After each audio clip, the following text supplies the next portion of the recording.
వ్యవసాయానికి దాన్ని వ్యవసాయం పనులు జరుగుతున్నప్పుడు ఊర్లలో కూలీలు దొరకక ఇబ్బంది అవుతుందని చెప్పి జనరల్గా ప్రజల నుంచి వచ్చినటువంటి సమస్య. మేము దానికి ఒక సొల్యూషన్ చూపించినాం. 60 రోజులు వ్యవసాయం పీక్గా నడుస్తున్నప్పుడు వాళ్ళని మన్రేగా పనులకు తీసుకుపోవద్దు అని చెప్పినాం.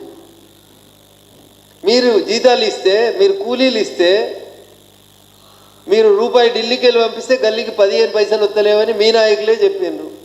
మేము ఇస్తే ఇలా 99.99% యాక్యురేట్గా చేసిన పనికి డబ్బుల్ని మేము ఇస్తా ఉన్నాం. ఇక్కడ బాధ మన్రేగాలో పేరు మారిందని కాదు బాధ, ఆ పేరు లేకపోతే వాళ్ళు బతకలేరు అనేది కాంగ్రెస్ పంచాయతీ. అందుకనే పాపం రాబర్ట్ వాద్రా, ప్రియాంక వాద్రాల పుత్రుడిని కూడా మళ్ళీ తీసుకొచ్చి గాంధీ అని పేరు పెట్టుకునేటువంటి దుస్థితి ఎందుకు వచ్చిందంటే వారసత్వ రాజకీయాలు, వారసత్వ పంచాయతీలు తప్పితే ఏముంటుంది. ఇందిరాగాంధీ గారు ఎవరిని పెళ్ళాడిరో తెలుసు. ఇప్పుడు ద సోకాల్డ్ ప్రియాంక గాంధీ గారి కొడుకు ఎవరిని పెళ్ళాడుతుండో ప్రపంచం అంతా తెలుసు. ఇక మళ్ళీ మూలాలు ఎత్తుకుడు ఎందుకన్నా? ఇంత కుల్లా సాఫ్ అరటి పండు వలిసినట్టు కనబడుతుంది. ఎవరిని పెళ్లి చేసుకుంటుండు ప్రియాంక గాంధీ కొడుకు? ఏ మతానికి సంబంధించిన వాళ్ళు? వాళ్ళ మత పులను వాళ్ళు చేసుకుంటారు. ఇలా పంచాయతీ ఏముందన్నా? ఇవన్నిటి నుంచి తప్పించుకునేందుకు ఓట్ల కోసం ఒక ఆయన జంజం ఎత్తాడు, ఒక ఆయన గాంధీ అని పేరు పెట్టుకుంటాడు.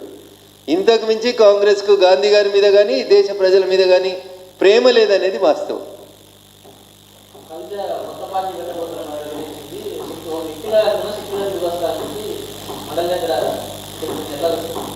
భారత ఎన్నికల సంఘం దగ్గర 6201 పొలిటికల్ పార్టీలు రిజిస్టర్ అయినాయి.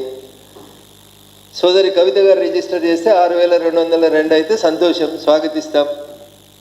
సమాజం చైతన్యవంతమైంది. తెలంగాణ ఇంకా చైతన్యవంతమైనటువంటి సమాజం. కొత్త పార్టీలు పెట్టడానికి మాకేం అభ్యంతరం లేదు. ఎవరు పార్టీ పెట్టినా, తమిళనాడులో విజయన్ గారు పెట్టిరు, మేము వద్దన్నమా? ఎవరు కొత్త పార్టీ పెట్టినా భారత ప్రజాస్వామ్యాన్ని గౌరవించి, ఎన్నికల సంఘం డ్యూటీస్ని గౌరవించి ఎవరు కొత్త పొలిటికల్ పార్టీ పెట్టినా మేము స్వాగతిస్తాం. ప్రజల ముందుకు రండి, ప్రజల ఆశీర్వాదం పొందండి, అప్పుడు ఆలోచిద్దాం.